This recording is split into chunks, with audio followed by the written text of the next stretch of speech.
being in his kitchen as many times as I was, you can see the man also knew the ingredients to buy, and the man knew how to cook. So how early in the relationship did you know that Jeff could cook the way he did? And Probably like 2 months in. real quick, eh? Yeah.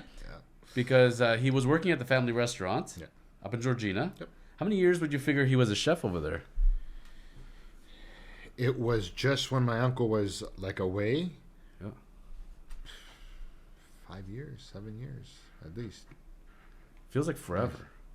Because I remember the one time I ate there, I got invited over, and Jeff ran out of the kitchen. Hey, buddy, I'll be cooking for you today. Don't worry. And I'll make you something real special, blah, blah, blah. Yeah. And he was so excited. And I thought to myself, doesn't this man have like a million things to do? How is this man? It was a Saturday night.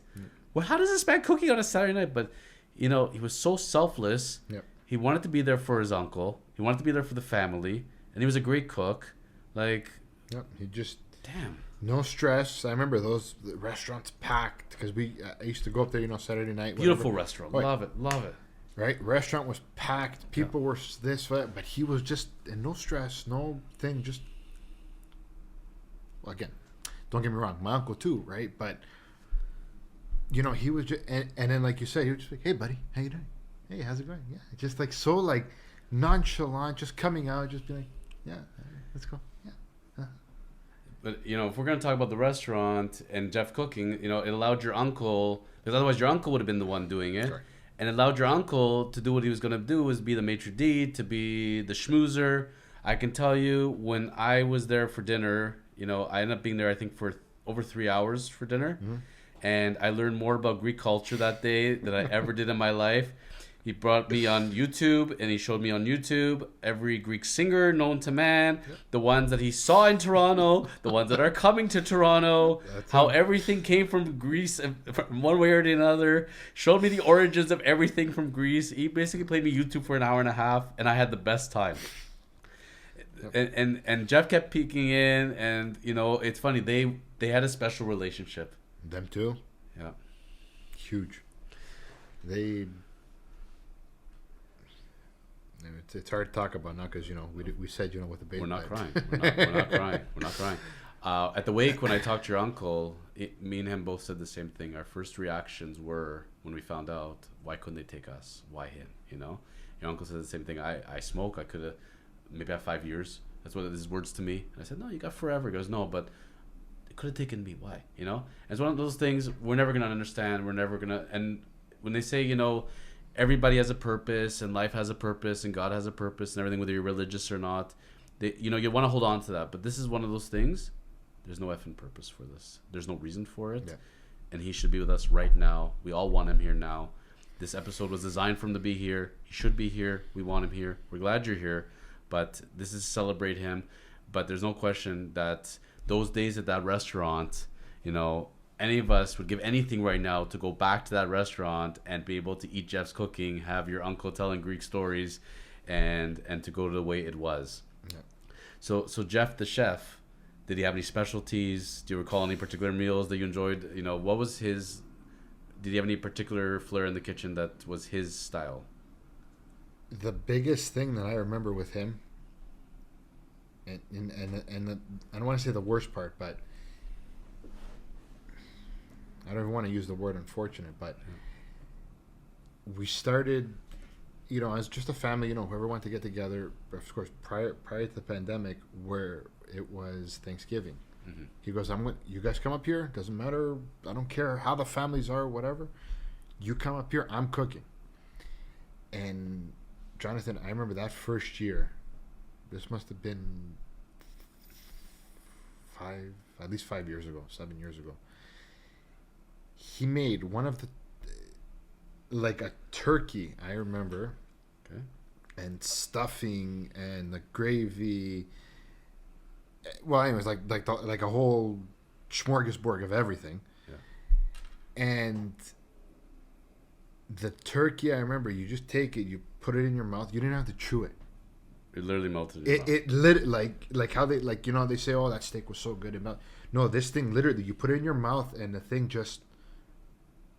Like, you could have had dentures just taken out. You didn't need your teeth. Wow. And I remember because he goes, and even to this day, I always still think about it. He goes, we're family. Thanksgiving's about it's about giving thanks. It's about giving this, and family. And goddamn, we're all fucking family. We're all coming together. I don't care what you guys are doing. I don't care if you move here, you move there. We're all coming together.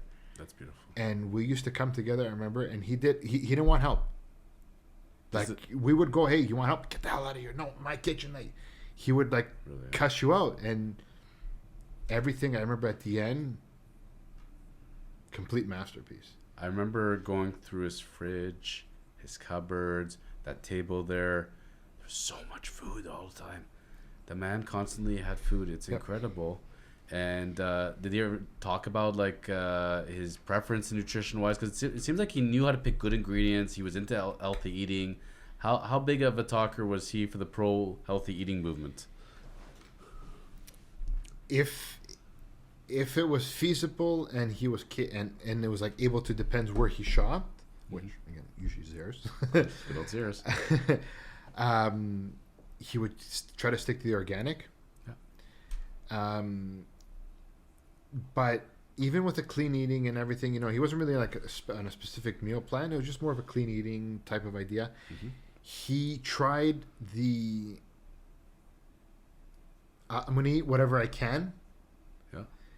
But, he didn't really limit himself. Of course, sugars and whatnot, of course. Yeah. But it was just like that clean, chicken, turkey, just any clean, proteins. Try to get as much veggies, salad, of course. Mm-hmm. He was huge into his Brussels sprouts. Loved his my favorites too. I never knew that. Wow. Yeah. But I remember with him, he made. Oh man, this must have been probably 4 years ago. These steaks, I used to call them tomahawk because these things were bigger than me. And again, to the point of it was crusted on the outside, moist, juicy on the inside, where literally you didn't have to chew. And the flavors, I didn't even have lunch now, but the flavors that were just popping out in your mouth, that were just unreal. Where did he learn this? Who taught him to cook like this? Family, his grandmother. Really? Okay. Yeah. I wasn't sure if it was at the restaurant that they adopted, he already came in with knowledge. I see. Yeah. I see. Even from young, I feel like it was from 10 or 11 years old. He was making his parents bacon and eggs himself. Yeah. From 10 years old. Incredible. So you got the man who was the firefighter captain, but really was a chef at heart. Thank you for enjoying today's episode of the Chosen Life podcast. Go ahead and hit the subscription button below and the notification bell to catch all of our great shows. And remember to contact the Chosen Lawyers when you are ready for your next real estate and commercial transaction. Go to kormans.ca.